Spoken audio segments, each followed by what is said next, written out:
Good morning, good afternoon. Welcome to Coffee with Mr. IoT. My name is Robert Schmid, and also known as Mr. IoT. I'm Deloitte's Chief Digital. Oh my God, I'm really not doing good today. I'm Deloitte's Chief IoT Technologist, and we're having today a show with Chaz August. But today, the show is different. We're actually flipping roles today. Chaz typically sits behind the scenes and helps me come up with the shows. And I ask the questions, but today we brought Chaz in front of the camera, and I think you're going to ask me the questions. Is that what's going to happen, Chaz? Yeah, that's the plan. It seems to me that it's enough of you getting the easy job of just sitting there and listening. It's time for you to do the heavy lifting and talk about what you know. No, honestly. What does that mean? You know that if I start asking questions, that means I'm out of content? Is that how it works? Yeah, well, that's my assumption. I wouldn't lay that on you, but that's no. So what's really so is a few months ago, I helped you prepare a presentation for what's called an Ignite talk, and so you had like 5 minutes to talk on a specific subject and make a compelling presentation. And it turned out the presentation actually brought tears to my eyes. It was a great presentation, and I wanted to see if we could bring a little bit of that. Maybe not the tears to our eyes, but a little bit of the information from that presentation into your persona as Mr. IoT. You made a presentation that you called the Internet of Baby Things. And you and I, we've talked about this a lot, but in IoT is a lot about industrial applications and retail applications and airline applications. It's a way for businesses to collect massive amounts of data and then analyze that data and make much better decisions, and also help the entire, the manufacturing process. It's a big industrial thing. But what we were talking about was the human side of it, not so much the industrial side of it. And so I thought we could talk about that today a little bit. And so let's talk about the Internet of Baby Things. So what is the Internet of Baby Things? Well, it's interesting, right? I mean, you just brought me back to how we came up with all of this, right? And, when you said brought tears to my eyes, it reminded me that, what actually happened is we sat together in the Deloitte internal meeting, right? And we talked about what can we do that actually touches people. And, we had Erin Lynch on there. She's sort of our, we bounce a lot of ideas off. She's in marketing, and she's really a smart one in the sense of really gauging what people like and what don't like. And it was funny, right? Because what we talked about and what I realized was my boys both were actually born premature, particularly my older one, Sebastian. He was actually 8 weeks premature. It was sort of like this really interesting thing where I remember we were going and touring Stanford, and we walked by the NICU, and they say, "Oh, and here's the NICU," and I'm like totally ignorant. I'm like, "What's a NICU, right?" And they explained to me that it's the neonatal intensive care unit, and I'm like, "Yeah, okay, well that's for the other ones, right?" And so off I walk by and kind of like just check it off, great to have, but really don't need it. And then when Nikki's water broke, basically 8 weeks early, I suddenly found myself spending 3 weeks there. And we started talking about how all of that could be different today, or is actually different today, with all the sense of technology we have, with the ability to measure things and actually make smart decisions based on that. And it really touched me in a way to talk about this from that point of view, how this is sort of like, it's really close to me from both of my boys being premature. And it was funny how Erin then said on the call, "Oh my God, I have tears in my eyes already now." And so we used that topic because we thought it was very relevant to many people, particularly parents. And so we used that as an opportunity and came up with it. And I learned a lot, and there's a lot of different things out there. So it was a great topic, I thought, besides the fact that it was the hardest 5 minute of presentation I ever did in my life. Well, you did a great job. We started well before prenatal, well before somebody in the hospital. So tell me some of the, what are some of the products out there today? If there's somebody who's about to be a parent, or somebody who's got who's pregnant or has a pregnant partner, what are some of the products today, like right from the get-go, right from, when you know you're pregnant, that are IoT related or that are at least connected in some way and that are sort of changing this whole experience? Well, a stat that we had that blew my mind was that actually premature birth preeclampsia are the leading cause of infant child deaths. And that really blew my mind. I actually just went back and looked at the paper where that was written. And what they said is that actually 2/3 to 3/4 of that could have been prevented with better technology and better care. So, I mean, think about this. 15 million babies born early, premature birth being the leading cause, and 2/3 to 3/4 of it could have been prevented in some form of fashion, right? So it's just really mind-boggling once you start looking at the numbers. The thing that we talked about at Ignite and the thing we highlighted was a belt called PregSense. And it's a belt that that women wears around their belt, and it gives you information on your smartphone about what goes on, right? Do you have true contractions, or do you actually have Braxton Hicks, or whatever it's called, I think. Did I get that right? Yeah, I think so. So it really monitors the baby, and it monitors what goes on with your contractions. So that was one of the products we looked at that really specifically talked about before the baby's born, and really talks about that premature birth thing. So that was one of them. We had a bunch of other ones that also talked about once the baby is born prematurely, what to do. So the thing that really, the baby thing, to stick with the thing analogy.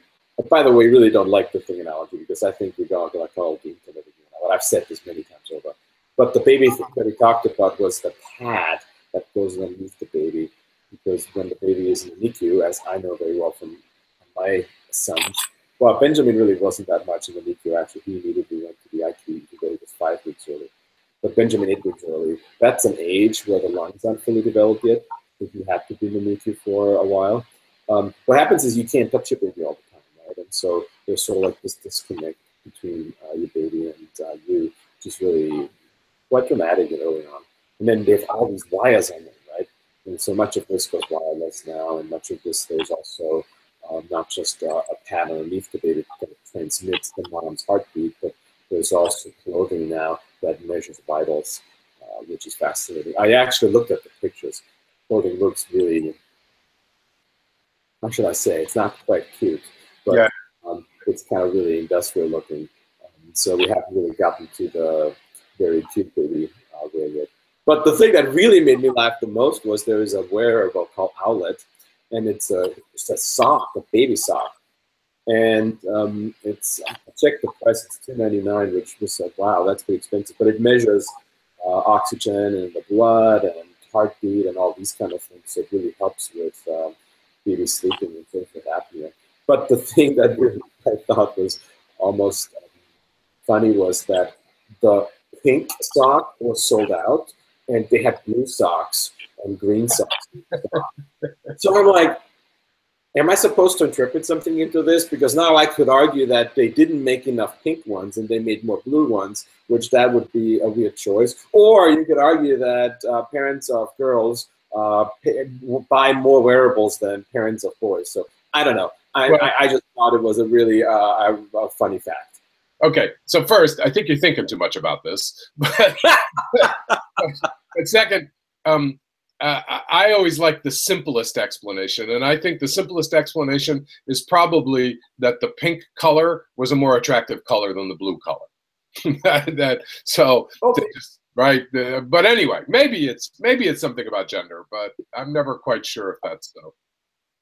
I want to jump back a little bit because you said something and then you ran right past it, and it was one of the things that I thought was extraordinary, that there was some way that the pad could do heartbeat and movement that was like what the mother was, so that the baby in the intensive care unit would actually experience. I mean, is that really what you're saying? That they somehow or other could mimic a parent on the pad that the child is lying on?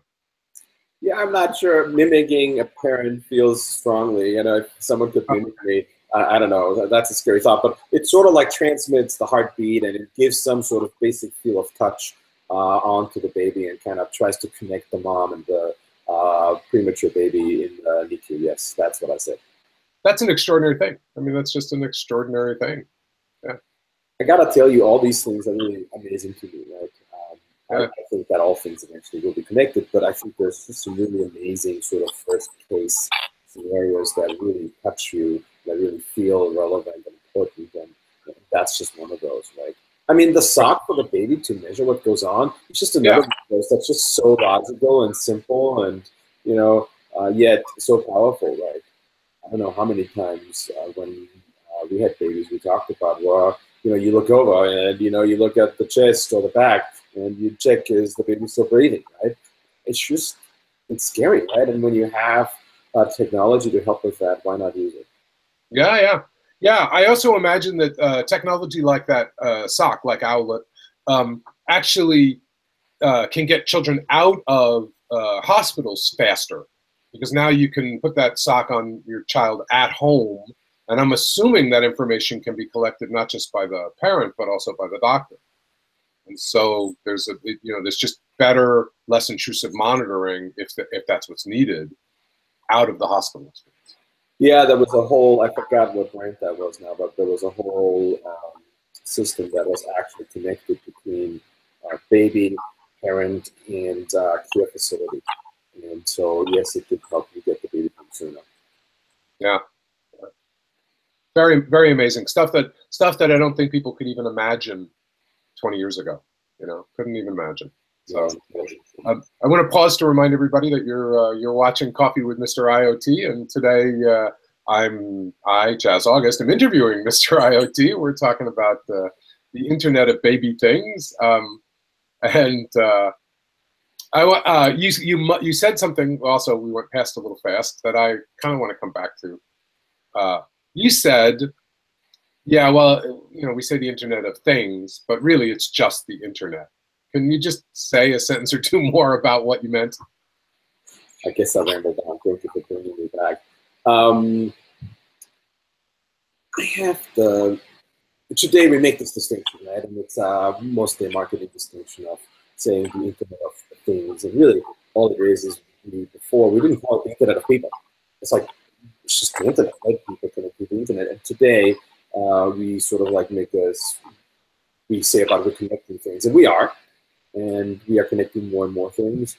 And I just believe that eventually most things will be connected in some form or fashion. And we see this today in many, many areas, right? It started with simple things such as the most noticeable one was the thermostat, because people suddenly started to have smart thermostats. And, you know, there's a variety of things like this. And now we're connecting machines and factories for predicting how they're going to be. You know, if you think of Fitbit wearables on your hand, it's just another way of us connecting data. So my point is that why make this distinction, right? Eventually things will be as people and we're just all connected in some form or fashion. It's interesting, actually, we ran some stats, you and I, about this, right? Because we wanted to see what the progression was from the Internet itself, the Internet of people, to not really the Internet, right? Not really making this distinction. And there is a stat that blew my mind that about 89% of all North Americans are connected to the Internet now. Yeah. Worldwide, it's almost 50%, so half of the population of the world is connected to the Internet. It's pretty fascinating. I think if you would have told me 10 years ago that my mom would video chat with me on the computer or the Internet, I would have said no way, and that's what we do today. And so this is sort of like, you know, 10 years from now, you know, we're just going to expect things to be connected to us in some sort of fashion to the Internet. So. Yeah, I get it. So basically, we're all connected. We're all going to get more connected. The machines are connected. The things we use, the tools we use are connected. But really, the conversation here is the connection. And the connection that we use is we loosely call the Internet. And these distinctions get weirder over time. They don't make sense over time. So. Yeah, I mean, it's really if you think about it, right? I mean, if you feel into it, I think 10 years ago, people looked at the Internet for I just do email over the internet and everything else I don't want because I want to still talk to people. And then the social networks came along, and then there was like, well, no, I don't want to connect socially. I still want to connect physically with people. And none of this replaces in my mind some of the other stuff, right? But Right. the same thing is going on with the Internet of Things right now. There is sort of this big factor around connected things when they know stuff about you that you really didn't expect. And we'll get more used to that, and things will get inherently secure. Right? Today, we have to put a lot of effort and a lot of testing, and testing will continue and will have to continue, but it'll just become more and more a part of products and a part of the platforms to be secure per definition. I think we trust today our phone much more to be secure than we did 5 years ago, and the same thing that happened with things. Yeah, well, it's interesting. Most of us now do. Most of us have somewhere what's called two-factor authentication, where basically the phone is the device that's going to create the security for you, right? Your phone number becomes a secure thing. So it leads me back though to the Internet baby thing. So because when you have a child who has special needs or has special caring, this issue of how much information, well, you want your doctors to have information. You want your insurance companies to have information. You want to have information. So we're in a subset here where you're not trying to resist your information being on the internet. You're trying to have people have this information to help you. So so let's talk a little bit more about that. So what else? So there was clothing. There's a sock. There's clothing. There's a changing pad. By the way, is there a changing pad that tells you if the diaper's wet or not? Yeah, there is. I don't know. We also made these slides about the Internet of Things that really don't make any sense, and that was one of them we had out there, if you remember that. And yeah, there is. I don't know. Are you leading to a particular one that I'm forgetting right now that you want to talk about? Well, I know we want to talk a little bit about formula and feeding the baby. I know that was one. Yeah. So what we talked about and what actually exists today is if you're an espresso customer, you go and have these capsules about this big, and you stick them in and it makes coffee for you. And I like it because it's actually good coffee. It has like an espresso style to it, and you can get different flavors and different strengths. And it's super simple because it's just a pod that you stick in, you press the button, and off comes the coffee. And they have, actually, it happens to be the same company, they made one also for baby formula. And so what you do is the capsules are slightly bigger, about this big, and it's a machine, and you put the capsules in, and it makes formula for you. The thing that's interesting about this is that I actually think there's a lot more smartness to the baby formula stuff than there is to my coffee consumption. And maybe that's me, and maybe Nespresso could be smarter about giving me different coffees throughout the day because I shouldn't have this one in the evening versus this one in the morning, and it could do that. There's actually automatically ordering that comes with, even Nespresso can do that now in some, but particularly on the baby formula. And then it actually, if you really use it consistently, it can help you to make sure you feel at the right time, you really have the right amount in there. And then over time, you want different formula. When the baby grows and gets older, the formula changes. When any mom looks at me and says, yeah, duh, who doesn't know that, right? But what it does here, it gives you more scientific background to that, right? And so you can, if you combine this with some weight data and some other stuff, you can really do some smart things that you either might intuitively know or your doctor tells you. In this case, you just have an extra point to check that. So. And then I think you also found a smart refrigerator. Yeah, that refrigerator, there's a lot of smart refrigerators out there. I think that was a bit of a stretch for the Internet of Baby things, but yeah, there is also automatic reordering going on with fridges and temperature and so forth. The fridge, the interesting thing is that I've just heard an interesting use case of not smart fridges, but smart refrigeration. One of the things that happens in supermarkets is that throughout the day, so first of all, refrigeration is one of the highest expenses in a supermarket in terms of our running costs. And secondly, what happens is throughout the day, all the food that's in the back of the fridge gets continuously cooled well. The stuff that's in the very front of the fridge has a problem with cooling. So they've come up with these curtains that go up and down, and particularly at night, they come down and allow the refrigeration in those displays to level out, because otherwise you actually have the food in the front to be bad, and the food in the back is good. I mean, I don't know about you, I still go and take the milk out of the back and check if that has a further out expiration date, but that just substantiates that scientifically. I think that's more a case of how fast you go through your milk. So milk in my house doesn't last long enough to hit the expiration date. But when I lived alone, you know, frequently that was the, you know, I wanted milk that was going to last the longest amount of time because it was hard to use it up. So this is, believe it or not, we have just spent 20, 25 minutes here talking about the Internet of baby things. Anything you want to say in conclusion on that particular subject? I come back to what I talk so often about when I think of the Internet of Things in a bigger scheme, right? What is that about? It's about physically knowing or specifically knowing data that before I thought I knew, I had some historic evidence over, or I had some experience over, but now I actually know. I actually know what is the temperature. I actually know how much I fed the baby. You know, there's true, and it tracks it for me. And so that gives me insights that I didn't have before. And there's just an enormous value in this. And I think we keep forgetting about this. I think we get stuck in this idea, well, I don't want my doctor to know that I forgot half an hour to feed the baby. Right? Who cares? It's just one thing to know, and then you can look at it over time. I have this experience, it was just really funny. My Fitbit battery was dead, okay? And I'm at my client, they have stairs to go up to get coffee, it's 3 floors. And I'm standing at the decision point of, do I take the stairs or the elevator? And I'm like, oh, I don't have my Fitbit, I'm gonna take the elevator because I don't take credit for my stairs.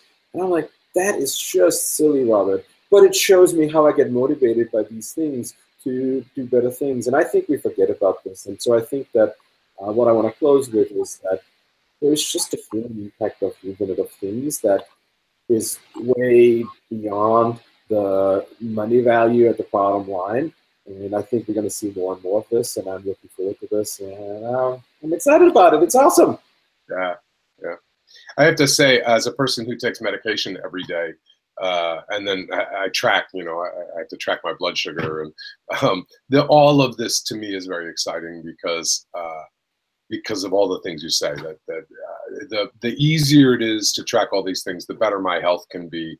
The less there's no possibility of me mistaking or putting in false information or not keeping track of something. You know, all those things just make it better and better and better, and basically make a healthier life for me. So, and that's what I see in this burgeoning of internet, is that we're making safer driving, and we're making better medical decisions, and we're making better natal decisions, you know, for babies, and we're making, you know, and that factories and manufacturing operations are figuring out ways to predict maintenance issues, and so we have more consistent production, and we don't run, you know, and all these things make our lives better. That's what I see. And they all have challenges associated with them, but I just see this trend to making our lives easier and better and better and better, which is kind of cool. So, Jazz, thank you for being my host, being the host for the host. Yeah, it was a very different place to be. I was it was fun. It was interesting. It was different. So thank you for that. Oh, my pleasure. Come back next week for another Coffee with Mr. IoT, Friday, 9 a.m. Pacific, noon Eastern. And if you missed something, you can look it up on YouTube, my YouTube channel. You can see all old shows and all future shows. With that, have a great day. Bye.